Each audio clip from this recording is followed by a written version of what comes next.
अन्नपूर्णा योजनार 12 पातार फर्मे की प्रश्नेर उत्तर दीते हबे आपनाके जानेन कि 3000 टाका पेते शुधु आधार नय जानाते हबे आय जमी बैंक अ্যাকাউন্ট सह परिवारेर सम्पूर्ण तथ्य तीनतला बाड़ी आछे गाड़ी आछे आयकर देन अन्नपूर्णा योजनार फर्मे কোন কোন প্রশ্নের উত্তর বাধ্যতামূলক জানুন বিস্তারিত এই প্রতিবেদনে। বাংলার মহিলাদের মাসে মাসে আর্থিক সহায়তা দেওয়ার লক্ষ্যে চালু হতে চলেছে নতুন অন্নপূর্ণা যোজনা। আর সেই প্রকল্পের জন্য বুধবার আনুষ্ঠানিকভাবে প্রকাশ করা হলো বহু প্রতীক্ষিত আবেদনপত্র বা ফর্ম। মুখ্যমন্ত্রী শুভেন্দু অধিকারী নবান্ন থেকে এই ফর্ম প্রকাশ করার পরই রাজ্য জুড়ে শুরু হয়েছে ব্যাপক চর্চা। সরকারি সূত্রে জানা গিয়েছে এই ফর্ম মোট 12 পাতার।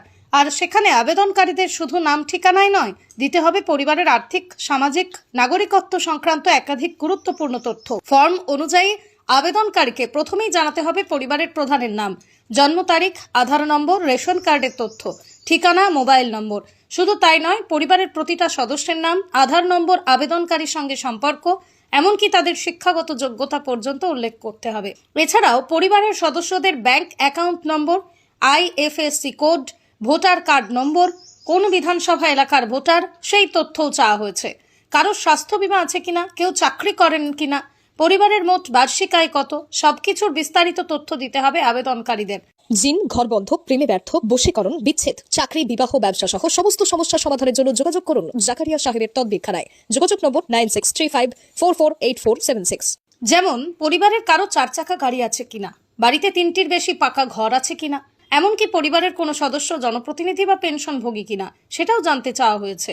এখানেই শেষ নয়, আবেদনকারী নাগরিকত্ব সংশোধনী আইন বা সিএএ অনুযায়ী আবেদন করেছেন কিনা, অথবা এসআইআর ট্রাইব্যুনালে কোনো মামলা বিচারাধীন রয়েছে কিনা সেই তথ্য ফর্মে উল্লেখ করতে হবে। আর রাজনৈতিক এই বিষয়টিকে কেন্দ্র করে রাজনৈতিক মহলে শুরু হয়েছে নতুন বিতর্ক। তবে মুখ্যমন্ত্রী শুভেন্দু অধিকারী স্পষ্ট জানিয়েছেন, একদিনে সবাইকে ফর্ম পূরণ করতে হবে না, সময় নিয়ে সঠিক তথ্য দিয়ে ফর্ম পূরণ করার পরামর্শ দিয়েছেন তিনি। সরকার চাইছে যাতে প্রকৃত উপভোক্তারাই এই প্রকল্পের সুবিধা পান। প্রশাসন জানিয়েছে অনলাইন এবং অফলাইন দুই মাধ্যমেই ফর্ম পাওয়া যাবে। সরকারি ওয়েবসাইট থেকেও ইতিমধ্যে আবেদনপত্র ডাউনলোড করা শুরু হয়েছে।